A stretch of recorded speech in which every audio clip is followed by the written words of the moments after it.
ইসলাম। খাদিজা রাদিয়াল্লাহু তাআলা আনহার এক চাচাতো ভাই ওয়ারাকা ইবনে নওফল ছিল ইনজিল কিতাবের পণ্ডিত।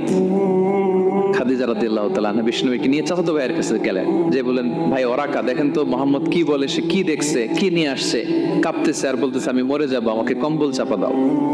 ওরাকা বললেন, মুহাম্মদ কে এসেছিল বলতো? বিষ্ণু জিবরাইল ইসলামের বর্ণনা দিলেন। কি বলেছে বলতো? 5 আয়াতের বর্ণনা বিষ্ণু ইসলাম দিলেন।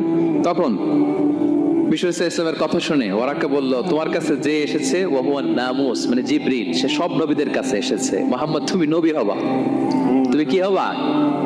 তুমি নবী হবা, আখিরি নবী হবা তুমি। যে তোমার কাছে এসেছে সে সব নবীদের কাছে ওহি নিয়ে এসেছিল। আর জেনে রাখো মুহাম্মদ, তোমার এলাকার লোকেরা একদিন তোমাকে এলাকা থেকে বের করে দিবে। ভবিষ্যৎবাণী করতেছিলেন।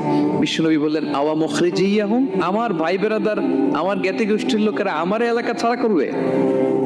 ওরাকা বললেন, হ্যাঁ। লাম ইয়াতি রাজুলুন কাত্তু বিমিসলি মা জিতা বিহি ইল্লা উদিয়া, তোমার মতো এরকম রিসালাতের দায়িত্ব নিয়ে যারাই কোনো জাতির কাছে এসেছে তাদের সাথে এরকম শত্রুতা করা হয়েছে। বিশ্ব ইসলাম সেদিনের কথা শুনে, ওরাকার কথা শুনে অবাক হয়েছিলেন। তাহলে সব নবীদের ক্ষেত্রে 9 নম্বর কমন বৈশিষ্ট্য হচ্ছে তাদেরকে বাধার সম্মুখীন হতে হয়েছে। এখনো যারা নবীদের পথে চলবে বা চলে তাদের জীবনে বাধা বিপত্তি আছে না নাই? হ্যাঁ, তারা জেনে বুঝেই এই পথে এসেছে, তারা হিসাব মিলিয়েই এই পথে নেমেছে। এজন্য বাধা বিপত্তি চ্যালেঞ্জ কোনো মুমিনকে তার রাস্তা থেকে সরাতে পারে না, ঠিক কিনা বলেন? এক চুলো নড়াতে পারে। এটা নবীদের পথ, এটা নবীওয়ালা কাজ। এখানে জুলুম থাকবে, এখানে বাধা বিপত্তি থাকবে, এখানে চ্যালেঞ্জ থাকবে। এই পথটা সোজা, সিরাতুল মুস্তাকিম। যদি শেষ মাথায় যাওয়া যায়, ডাইরেক্ট জান্নাতুল ফিরদাউস। আলহামদুলিল্লাহ। তাহলে সব নবীরা বাধার সম্মুখীন হয়েছে। 9টা কমন ফিচার গেল।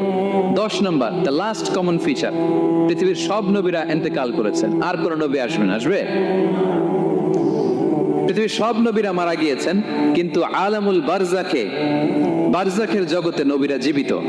আই রিপিট, আমি আবারও বলি, প্রত্যেক নবী তার কবরে জীবিত আলামুল বারজাখে। আমরা এই দুনিয়াতে আসার আগে যেই জগতে ছিলাম ওই জগৎটার নাম হচ্ছে আলামুল আরওয়াহ, মানে রূহের জগৎ। সেখান থেকে আমরা এই জগতে এসেছি, এটার নাম আলামুদ দুনিয়া, দুনিয়ার জগৎ। আবার মৃত্যুর পরে যে নতুন এক্সটেশনে আমরা যাব সেটার নাম হচ্ছে আলামে বারজাখ, বারজাখের জগৎ। নবীরা ওই বারজাখের জগতে জীবিত।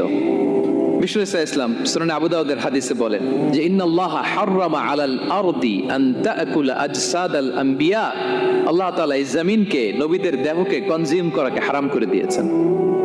মানে জমিনের জন্য নবীদের লাশকে পচিয়ে ফেলা, খেয়ে ফেলা হারাম। যত নবী যেখানে ইন্তেকাল করেছেন তাদের পবিত্র দেহ মোবারক এখনো